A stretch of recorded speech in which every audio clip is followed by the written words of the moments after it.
Кыргыз Республикасынын өкмөтүнүн 2016 жылдын 3-октябрындагы номер 524 токтомуна ылайык чек ара, салык жана каржы полициясы, ошондой эле жол кыймылынын коопсуздугун алдын алуу кызматтарынан коррупцияга бөгөт коюучу Атай мобилдик топ түзүлгөн. Учурда мобилдик топ Чоң Капка чек ара пунктунда күн-түн кезектешип, буга чейин мыйзамсыз иш алып барган ишкерлердин жана соодагерлердин өзүн билемдигине катуу чаралар көрүлгөндүктөн, жакынкы айлардан бери мамлекетке түшүп жаткан салыктын көлөмү 2 эсеге чейин жогорулаган. Бул убакка чейин биздин жанагы салык төлөөдөн качкан жеке ишкерлер подставное лицо деп коебуз, же болбосо писар деп коебуз, жанагы үй шарты кыйыныраак, көчөдө жүргөн балдарды алып келип, жана салык көлөмдөрдү, импорт товарларды ташып келатканда ошолорго жаздырып, анан баягы салык төлөмдөрү түшпөй келген да.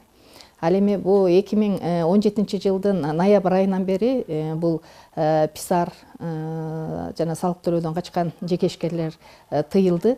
Азыр ар бир ишкер өздөрүнө жазып товар ташып кирип атышат. Айта кетсек, жеке ишкерлер коңшу Тараз шаарынан көбүнчө азык-түлүктүн түрлөрү жана үй тиричилигине керектүү товарларды алып чыгышат. Белгилүү болгондой, өткөн жылдын май айынан бери аталган чек ара посту катуу көзөмөлгө алынгандан бери мыйзамсыз иш жүргүзгөн жеке ишкерлердин саны кыскарган.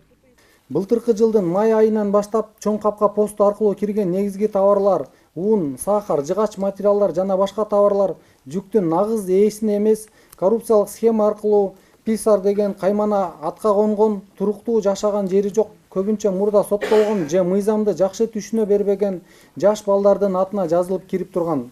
Белгилей кетчү жагдай, учурда коңшу өлкөдөн кирип жаткан un азыктарынын бардыгы байытылган болушу эң негизги талаптардын бири. Албетте, буга чейин бизге Казакстандан байытылбаган un келип тургандыгы жалган эмес. Мындан ары байытылбаган унду киргизүү фактылары кармала турган болсо, ал ишкерлер мыйзам негизинде 50 000 сомдун тегерегинде айып пул төлөп, un мамлекетке алынат.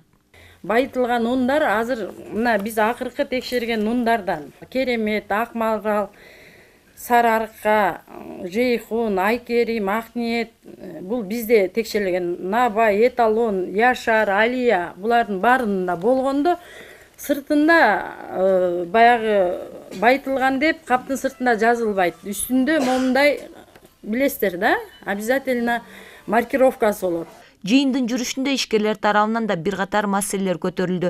Негизинен алардын бардыгынын талабы бирдей. Алар бийлик өкүлдөрүнөн коңшу өлкөдөн импорттолуп жаткан товарларын киргизүүдө ар кандай жеңилдиктерди сурашууда. Мына ушул ишкердин бүт күн-түн темселеп, тамандан сыз өтүп, түнү-күнү иштеп атат. Ушулар жашага жол ачып берип туруп, иштетип, налогторун алдыргыла анан көрөк.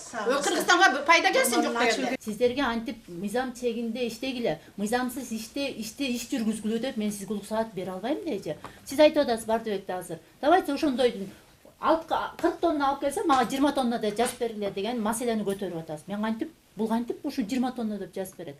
Айрым ишкерлердин айтымында Чоң Капка чек ара пунктунан өтүү мыйзам негизинде бир топ кыйын болуп калгандыктан, айласыз ак жол өткөрмө пункту аркылуу чүй жергесине кетип калгандыктарын айтышат. Демек, мунун өзү да буга чейин ишкерликте мыйзамсыз иш аракеттер болуп келгендигинин далили деп айтсак болот. Анан азыр чүйгө кеттим. Чүйдө иштеп атам. Кудайга шүгүр, чүйдө бизге окшогон жеке ишкерди момунтуп көкөлөтөт экен. Таластангай баспайт экен. Үстүнөн келип неме иштеп атам, мына канча күн болду? 15-16 күн болду. Эми баягы ушуга түшкөн налогду мен налогтун көзөмөлү отурат, адамдар отурат. Мен ушул районго төгүп жүргөм налогду. Мен Кудай кааласа эми мынакей чүй жакка черный речкага тартып кеттим. Өзүңөрдүн ордуңуздардан эле бизге телефон доверияны телефондорду берип атабыз. Ушундай бир чоң жүк өтүп аткандарды болсоңуздар эже. Сиздер билесиздер, мага бияктан звонить этесиздер, биз шаардын ичинен номерлерин берсеңиздер, шаардын ичинен карматабыз. Ушундайлар менен өзүбүз чогулуп иштесек эже, силердин демесиңиздер менен жаманаттуу болбойбуз да, бири-бирибиз менен жакшы иштейбиз. Сиздерден только гана мыйзам чегинде налогуңуздарды төлөп чыга бериңиздер. Эч ким тийишпейт, бир тыйын акча сурабайт. Эгерде ошондой туура эмес кызматкер болчу болсо, анда өз жазасын алат. Айта кетчү жагдай, учурда оор жүк ташыган автоунaalар чек арадан чыккандан соң канча ашыкча жүк салып алганын аныктоо үчүн Тараза Чоң Капка өткөрмө пунктунун жанына курулуу алдында турат. Ал эми жыйынга катышкан Кыргыз Республикасынын өкмөтүнүн Талас областындагы ыйгарым укуктуу өкүлүнүн биринчи орун басары Канимет Осмонбековдун билдиргени боюнча бардык иш мыйзам негизинде так болушу шарт. Бүгүнкү күндө мына Таразаны ошо туура таможнянын түбүнө куруп бергиле деген бюджетке киргизип атабыз.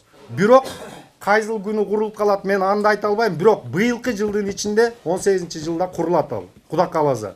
Вот ошондо эч кандай маселе болбойт. Силер айтып атасыңар, бизге жеңилдик бергиле, анан кийин мынтип койгула деп. Бул жеңилдик бергиле дегениңердин өзү туура эмес. Мынакей прокурор отурат. Мыйзамды бисимде сиз тиги 20 тонна алып келатсаңыз, же 15 тонна алып келатсаңыз, 5 тонна деп жазып берип кой деп, анда биздин үстүбүздөн иш козгобойбу? Кошумчалай кетсек, бир эле Манас районунда 22 ишкердин 4-өө ун ташып соода сатык кылышат. Бегайма Сымбаева, Калмурат Мейманбеков, Манас району.